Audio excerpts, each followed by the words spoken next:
commence, c'est le Nigeria. Et Bassey au point de pénalty pour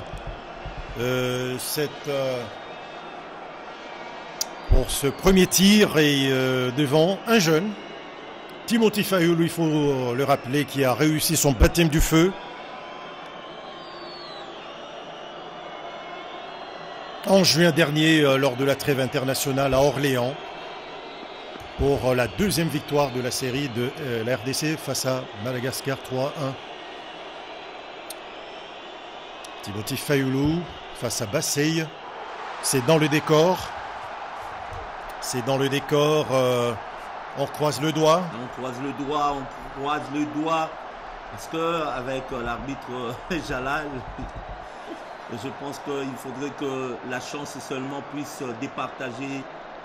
Du pied gauche, donc, Bassey envoie la balle dans le décor.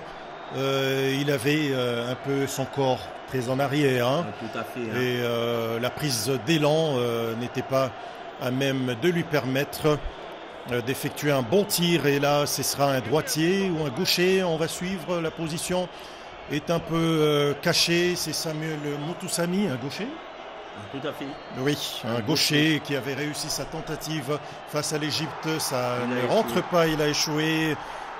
Pas de concentration pour Sami Moutoussamy qui va aussi manquer sa tentative. Et la pluie qui s'est remis, qui s'est invité dans cette fête. Donc 0-0, Sami Moutoussamy qui n'a pas réussi. Et c'est mis en opposition de l'expérimenté Nwabali. Y avait-il pas de la place pour mettre cette balle à ras de sol?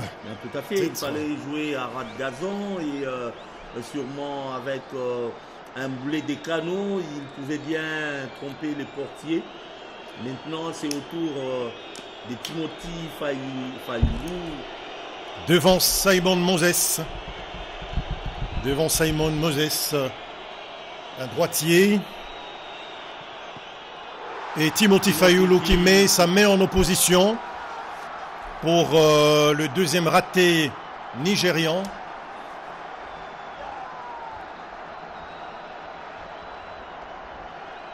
Il n'avait pas tort de le proposer, Timothy Fayulu, qui n'a pas mordu à la fin. En dehors de Robert Kidiaba, il y a également Mayala qui est, oui. Bien qu'il n'est pas dans les staffs régionaux. Aussi Tokala, il y avait aussi Tokala, il y avait aussi Elengesa, il y avait aussi Merikani Pang, il y avait aussi Boulaïma. La RDC, tradition des grands gardiens de but. Et le jeune Noah Sadiki, c'est ça? Peut-être pour donner l'avantage à la République démocratique du Congo, qui va rouler la balle entre ses mains. Noah Sadiki pour peut-être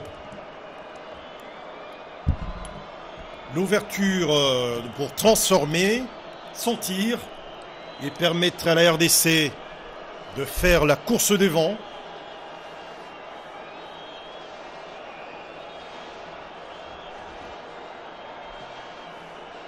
Il y a des projectiles apparemment ou c'est une bouteille juste qui est tombée Il y a des supporters nigérians qui sont juste derrière la cage de Nwabali qui cherche à perturber l'attention. Il a pris une longue prise d'élan et qui le transforme de force du côté où le gardien est parti.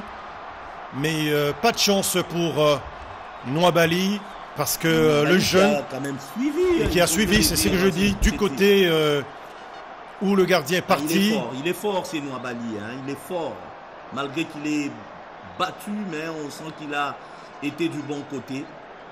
Absolument, il est parti du bon côté, congratulé par Steve Kepwadi et Gaël Mokaou. 1 pour la RDC, 0 pour le Nigeria. Ce sera le troisième tireur nigérian. On va suivre. C'est Akor Adams. Akor Adams pour le troisième tir nigérian. À suivre peut-être Timothy Fayulu. Ça rentre. Et le Nigérian qui a remis le pendule à l'heure. Place au troisième tireur congolais.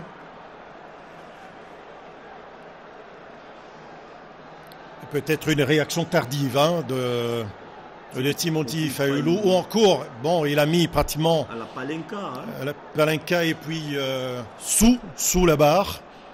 Ce qui est très difficile pour le gardien de but. Vous pognez la tête pour le gardien. Au niveau de la barre transversale ou encore. On va suivre le troisième tireur congolais. Touanzebe sûrement. Touanzebe, un défenseur. C'est souvent laborieux pour les défenseurs au tir au but. Touanzebe. Oh là là. Touanzebe qui rate. Touanzebe qui rate.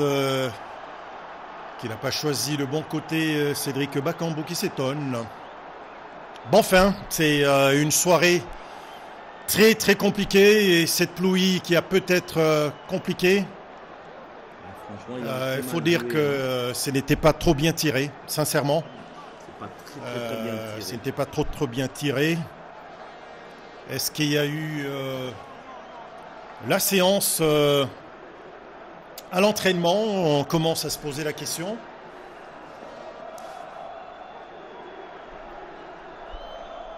Il faut arrêter celui-là, Fayulu, Timothy, pour entretenir l'espoir du côté de la République démocratique du Congo. Très difficile, un autre nouvel entrant, Bruno. De forcer du pied gauche pour donner l'avantage au Nigeria. La pression maintenant sur le quatrième tireur congolais. Il faut le marquer, il faut l'inscrire pour éviter parce que là, c'est pratiquement le Nigeria qui a l'avantage parce que ils ont commencé la séance. Oui. Beaucoup de courage pour le prochain tireur congolais. Beaucoup de courage pour le prochain tireur congolais, c'est Fiston Maele Kalala. Va-t-il redonner qui a pris l'élan, Fiston Maele Kalala pour le coup de pied arrêté, contre-pied parfait pour Fiston Kalala Maele qui a pris le gardien en opposition, à contre-pied. Et Fayulu, sous les yeux des animateurs confiants, on revoit avec beaucoup de calme Fiston Maele Kalala qui a pris à contre-pied le portier, qui a tenté d'aller du même côté que lors de la deuxième tentative des Congolais. La pression sur, une nouvelle fois, la RDC. Tout à fait. Avec un arrêt de Timothy Fayulu, ça pourrait baisser la tension sur les derniers tireurs de la RDC. Et donc, Timothy Fayulu a pratiquement toute la responsabilité. Et du coup, oh là là, ça rentre, mais le projectile, est-ce que ça n'a pas perturbé le portier? Est-ce que ce ne serait pas un pénalty à refaire, à retirer? Il y a eu le projectile avant la balle. Est-ce que le gardien de but n'a pas été perturbé? Regardez-moi ça. Pris à contre-pied. Le projectile est venu au moment où le gardien était concentré sur le tireur. Franchement, il y a un tas de questions à poser franchement à certains de nos arbitres. Aujourd'hui, nous avons un ancien arbitre congolais qui a pris les commandes au niveau africain en ce qui concerne ces zones à noir. Balikwisha. Le jeune Balikwisha pour sa première apparition sous les couleurs de la République démocratique du Congo de force. Il s'est acquitté de ses responsabilités. Et oui, il n'a laissé aucune chance au portier nigérien Nwabali. Et on est maintenant dans la série... En dehors des Fiston Maele qu'il a pris à contre-pied, pour les autres tirs, il suit quand même la trajectoire, bien que c'est puissant et peut-être que ça arrive à les dépasser à une vitesse un tout petit peu supérieure, mais il va toujours du bon côté. Fayulu pour le 6e tireur nigérian. C'est le défenseur central, c'est ça?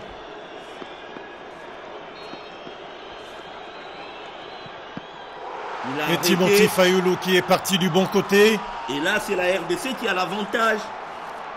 Marcelin, il s'agit de marquer et la RDC va devoir jouer les demi-finales intercontinentaux, je pense. Intercontinental. Absolument. Absolument. La pression maintenant sur le prochain tireur congolais. Et là, on va devoir... Le réalisateur a braqué les deux côtés. Les Nigérians qui sont un tout petit peu déçus. Et les Congolais qui sont en train de juger. Il est imperturbable, ces garçons. Il est imperturbable. Oh là là, qu'est-ce qu'il nous a fait, Timothy Fayulu? On jubile peut-être très tôt du côté congolais. On va attendre. On va attendre. Après ces ratés de Semi Agile. Chancel Mbemba Mangulu. Va-t-il nous refaire le scénario de l'Égypte? Chancel Mbemba Mangulu. Centre! La RDC est passée pour le tour suivant. Chancel Mbemba Mangulu déjà, qui a donné la victoire à la République démocratique du Congo en demi-finale des barrages, vient d'envoyer la République démocratique du Congo au barrage intercontinental. RDC 4, Nigeria 3. Victoire au tir au but après que la RDC est égalisée. Fanfan Bitangilai, c'est une manière de finir le week-end. La RDC poursuit son chemin pour la qualif à la prochaine Coupe du Monde de la FIFA, États-Unis, Canada, Mexique 2026. Ce n'est pas volé, mais c'est totalement mérité pour les Congolais qui ont outrageusement dominé la partie Fanfan Bitangilai. Il y a de l'émotion dans votre regard. Les moments que franchement la RDC aura mérité cette victoire, que ce soit sur terrain, même au tir au but, parce que la RDC a fait le jeu, a fait le match dès les premiers instants, malgré ces buts matinales de Onyeka. La RDC a mis le pied sur le ballon et je pense que le sélectionneur et Robert Kidiaba, qui est chargé des gardiens, avait raison de faire ces remplacements. Et là, Roger Itoto au côté. Très émotionné. Roger Itoto qui est déjà de l'aventure en 1998. Tout à fait. Troisième avec la